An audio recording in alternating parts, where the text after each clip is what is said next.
Imagine the scorching July air of 1941. A heavy haze hangs over the boundless fields of Belarus, permeated with the smell of burnt diesel and bitter dust.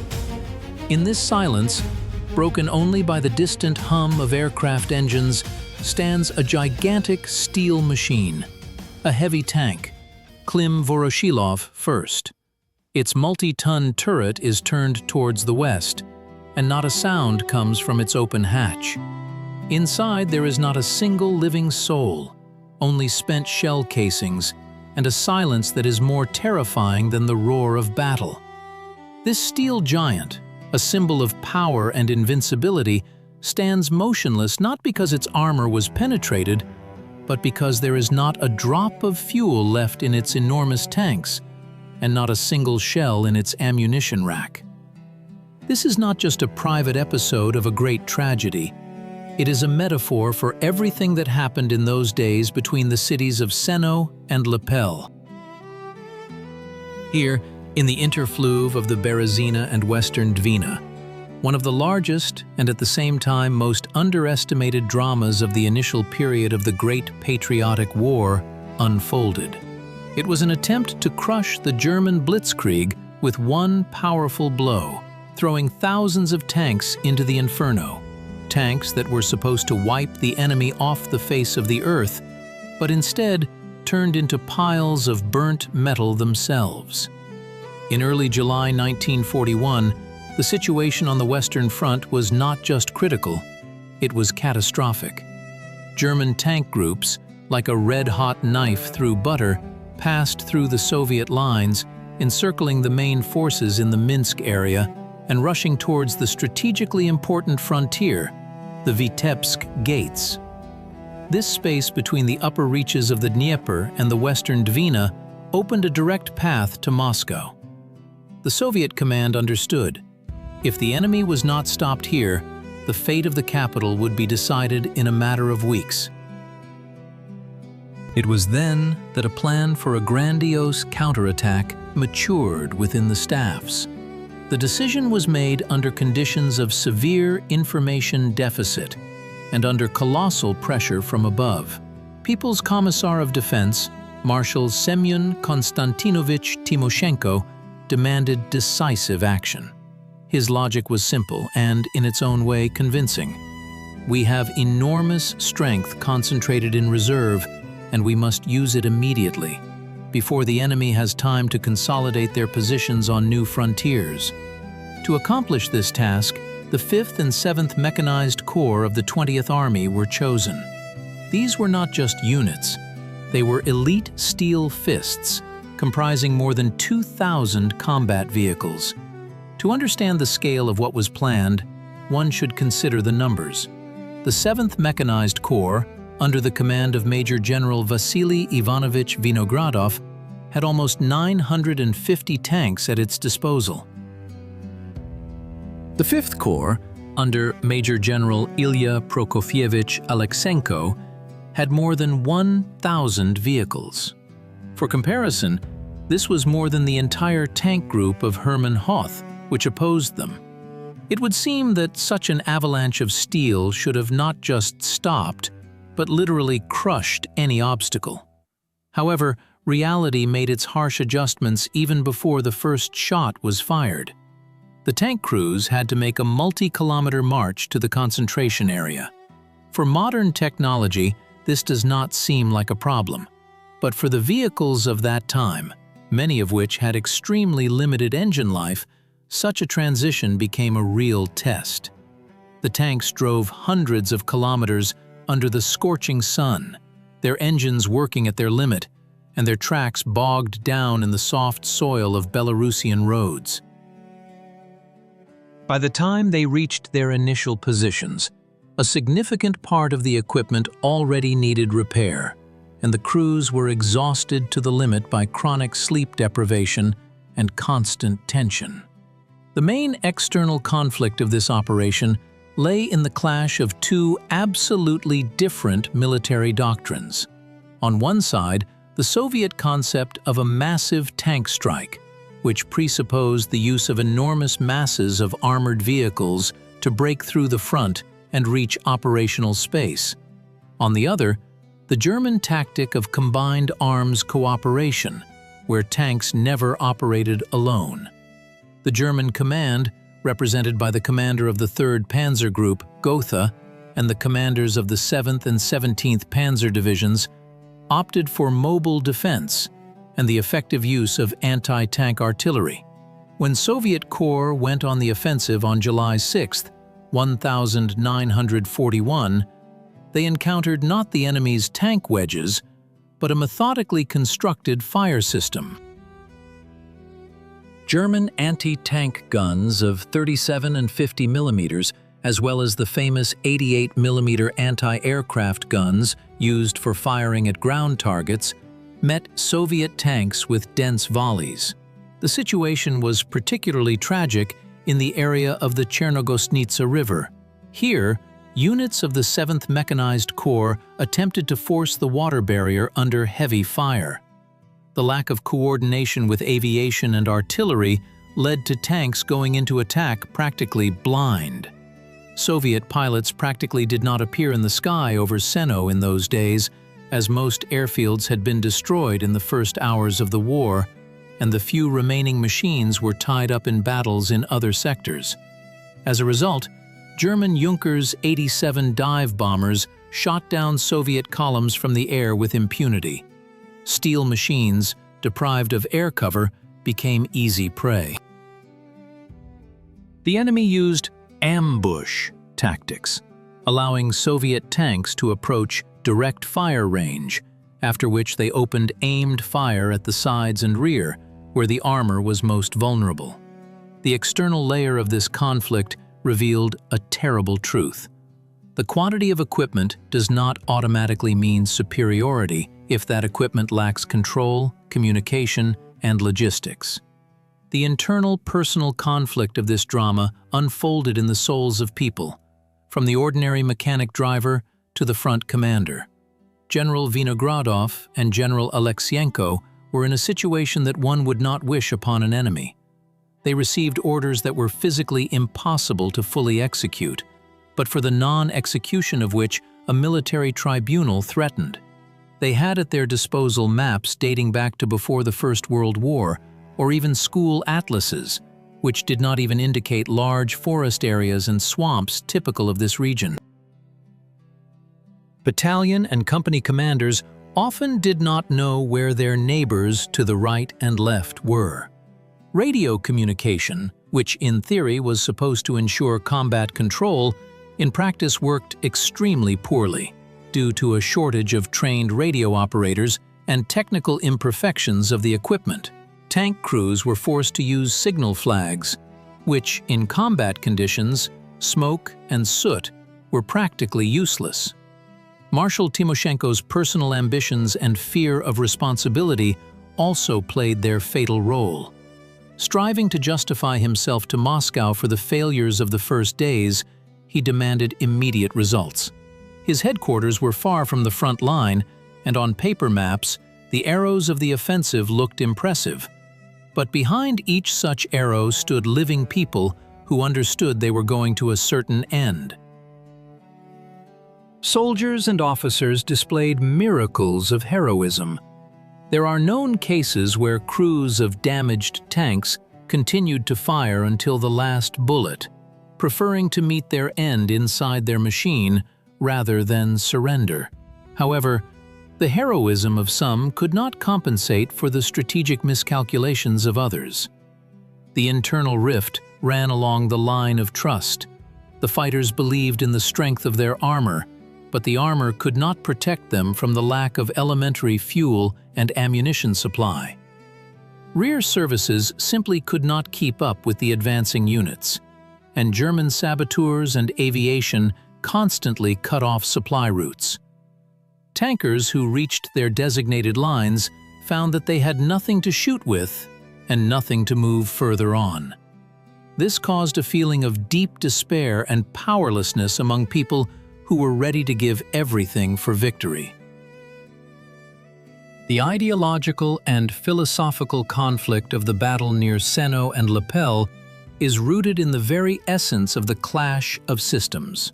Soviet military thought of that time was permeated with the idea of war on foreign territory and with little bloodshed. It was believed that a mechanized corps was an absolute weapon capable of deciding the outcome of any campaign. There was a certain amount of technological determinism in this, a belief that the machine itself would ensure triumph. But in the battles of July 1941, this idea clashed with reality, where man and his ability to interact in a complex system proved more important than the number of horsepower under the hood. A paradox occurred. The most powerful tank force in the world at that moment proved to be the most vulnerable. The philosophy of offense for the sake of offense itself, without considering the real situation, led to enormous resources being wasted. It was a conflict between doctrinal rigidity and flexible tactical necessity. A system that did not forgive initiative from below and demanded blind obedience to orders from above drove itself into a dead end in the forests of Belarus. The transformation of the situation occurred on July 8th. It was on this day that it became finally clear that the counterattack had failed. Instead of breaking through to Lepel and unblocking encircled units, Soviet corps themselves found themselves under threat of encirclement. The moment of truth arrived when the command realized continuing attacks in the same spirit meant losing all equipment and depriving the front of the last hope for recovery. A sharp turning point in the perception of events occurred. From an attacking side, Soviet troops turned into defenders, and they had to defend themselves under extremely unfavorable conditions.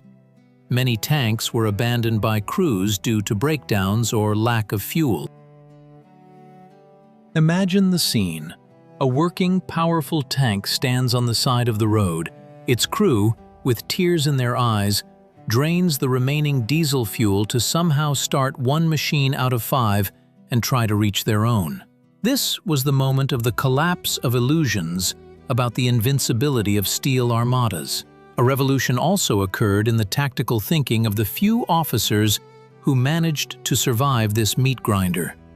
They realized that the war would be long, terrible, and would require a completely different approach to troop management.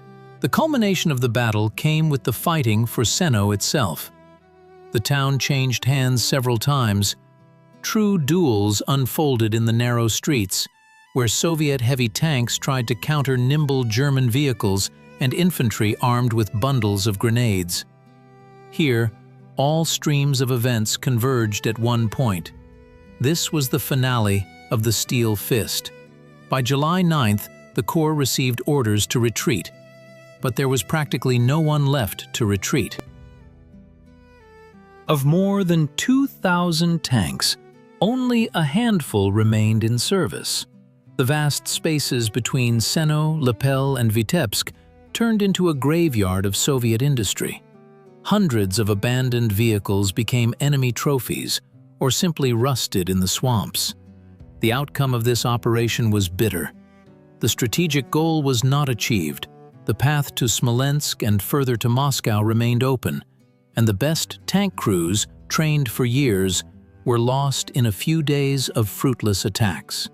If you are watching this video or reading this text now, consider, what would you have done in the place of those commanders?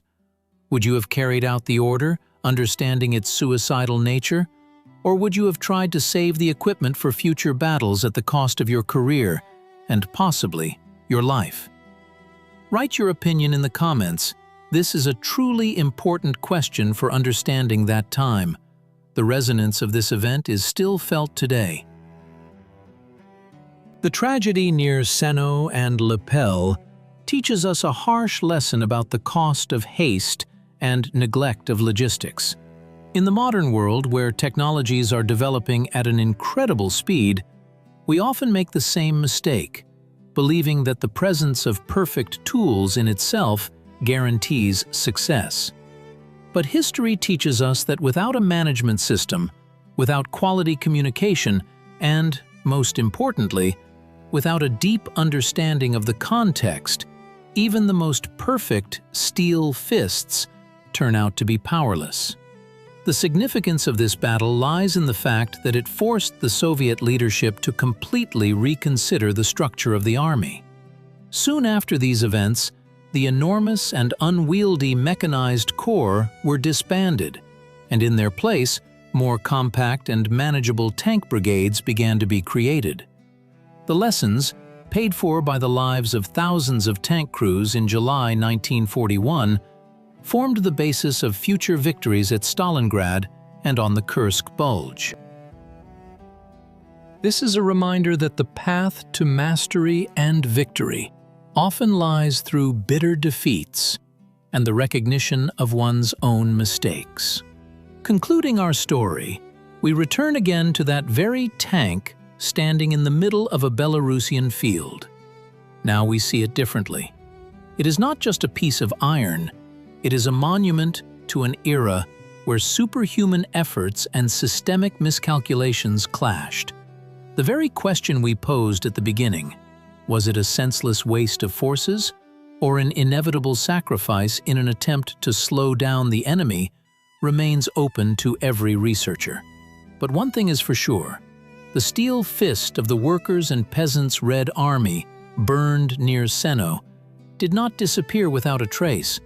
It was reforged into experience, into fury, and into an understanding of how to truly fight.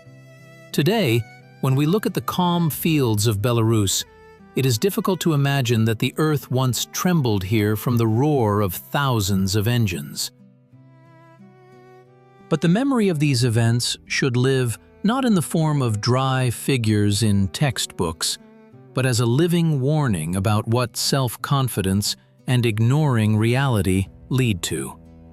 A deep understanding of the history of this battle helps us better appreciate the enormous price that had to be paid so that, in the end, the steel machines went in the opposite direction, to the west, to a victorious finale.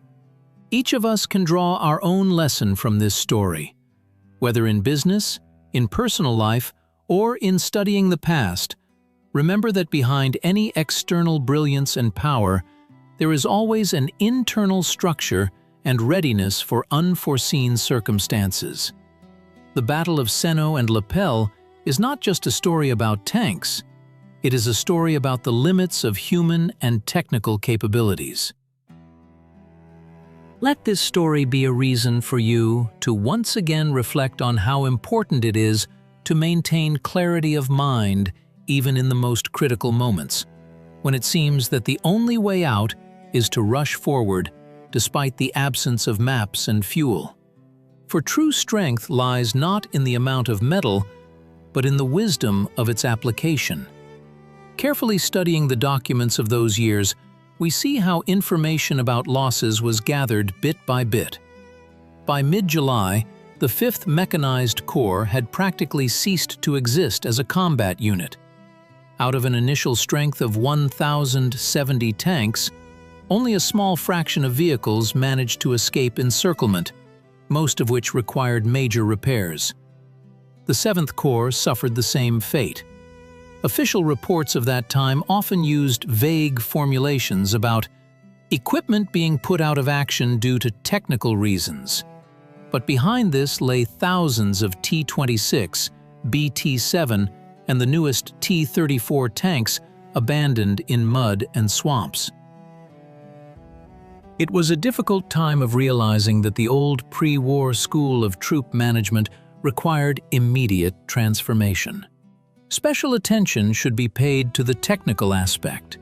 Many historians still debate why the legendary T-34s and KVs could not turn the tide of battle.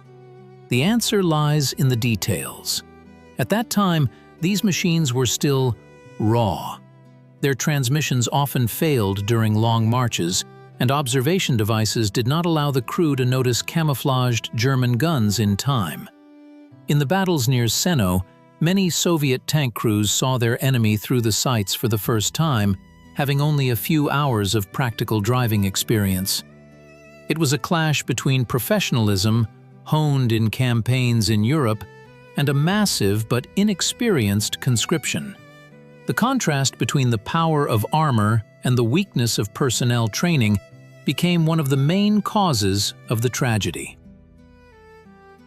Nevertheless, this counterattack, despite all its unsuccessfulness, played its part in generally deterring the enemy. The German command was struck by the quantity and quality of Soviet tanks. Guderian, in his memoirs, later admitted that the attacks of the Soviet mechanized corps made him seriously worry about the flanks of his divisions. Every minute, every hour, gained at the cost of the lives of tank crews near Lepel, provided an opportunity to strengthen defenses on the approaches to Smolensk. This was a contribution to the common pool of time, which ultimately worked against the aggressor. Even a defeat can be strategically significant if it forces the enemy to change plans and expend their best forces. Concluding our deep dive into the events of July 1941, we see a picture of incredible scale. This was a time when steel and human will were tested for strength in conditions of absolute chaos.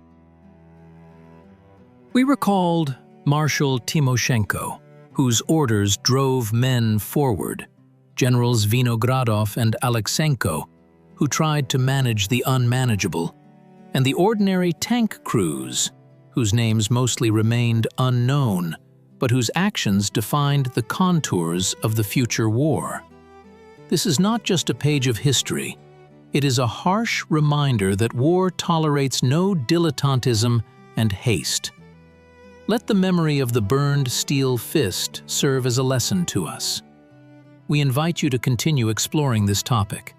Perhaps your family archives preserve the memoirs of participants in those battles, or you live in those places and know stories that did not make it into official reports. Share them, because history lives on as long as we talk about it and try to understand the true causes of what happened. Our journey into the past does not end here. There are still many untold pages ahead, where the truth often turns out to be more complex and tragic than any fictional invention.